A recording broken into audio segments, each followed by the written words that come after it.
Today we are at Ralph's Ranch on the northeast side of Oklahoma City, and joining me is Ben Birdwell. Ben, you are the farmer, owner, operator, do it all, right? Yeah, out here at Rouse. So it's a beautiful place that you have here. Let's talk a little bit. You're getting involved in agritourism, obviously. What is kind of your business model here? Yeah, so we started about 3 years ago. Initially started growing vegetables through a collaboration with the Food Hub and a federal grant. And that really kicked us off. And then we have evolved from there to growing flowers, cut flowers. We host small community events out here as well. And everything has just kind of started to work together into one symbiotic farm that we never really set out to do, but Right. the community has gotten involved and seems to love what we're doing. And so we continue to add on to it. So you're a few years into this Yeah. now. Let's talk a little bit about that learning curve as you kind of grew into it. Can you share that with us? Yeah, I do not have a farming background. I was in product development. I worked behind a computer. And I think the biggest piece of all of that has just been the amount of support and help I've had from friends and family and the community. I set out to grow some vegetables for myself, and it just snowballed. And friends started to get involved, and we started thinking, oh, we could grow a little bit more here. We could open up a new plot here. And it has been a lot of YouTube and a lot of friends Right. teaching me and helping me, and a lot of partnerships with local nonprofits as well. And then obviously the universities here in town. Yeah, and so now you are sort of the mentor in this program with the OSU grant. Tell us a little Yeah. bit about that. Yeah, so we partnered with OSU on this Beginning Farmer grant. It's been really helpful for us in a couple different facets. One of them being getting employees out here. Our largest cost by far is labor.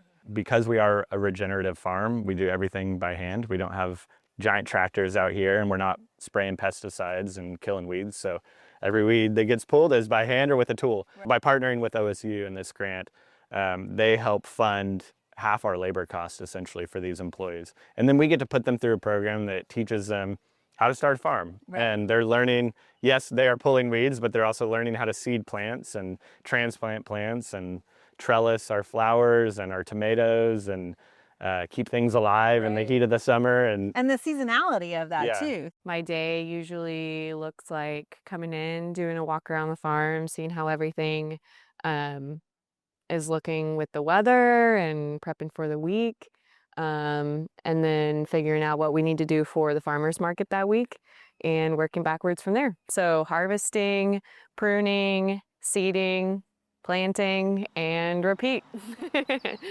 Being in this apprenticeship program is amazing. It is really important that I think it's keeping local hands in the Oklahoma soil. It's healthy.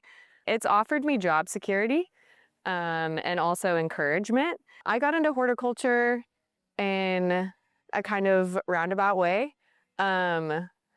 I have always had a passion for plants and growing plants. I think it started pretty typically, like with tropical indoor plants, stuff like that. And I'd always kept a garden. And I just kind of grew, pardon the pun, that interest in soil health. And that developed into an interest in, I guess, what Oklahoma has to offer in that field.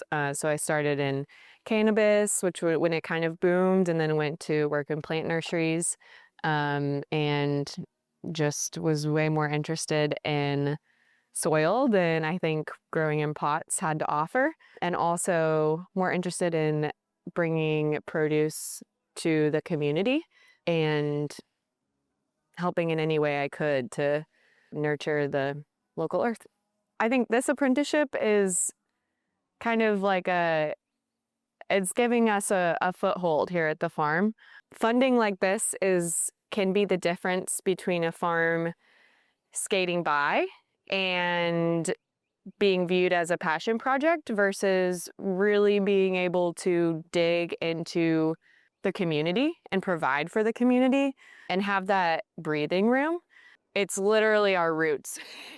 It's starting from the ground up, like getting that funding to be able to dream and think about the future is huge. You know, it's the difference between making it or breaking it. We have a small farm stand here where we sell our cut flowers and farm bouquets and our vegetables and some baked goods and coffee. And really the idea is just to create a space because we are so close to the city, create a safe space for all Oklahomans can come out and see nature and see beauty and experience community and buy some really yummy food and beautiful flowers. Yeah, I mean, you just have people sitting out at your cafe up here enjoying the morning. It's a beautiful morning. It is. We got pretty lucky today. And you have a couple of other goat yoga and things like that? Yeah, we do goat yoga once a month. Okay. And then we open up the farm on a Saturday and, you know, bring in friends from the community and encourage people to come hang out for the day and bring their families and walk around and see our native prairie that we're restoring. For the most part, the community is so supportive of us. I know this place is a safe haven and a dream for a lot of people, not only for the flowers and the produce and all the fun cottage goods and the coffee and stuff like that, but also just something that is set aside from the city and something you see in a lot of other states that you don't quite see here, like farming in this style, but also with a lot of diversity. And also, you know, there are a bunch of women employed here, which is great. So it's encouraging for the community. And I know a lot of women feel safe, like reaching out and wanting to work here.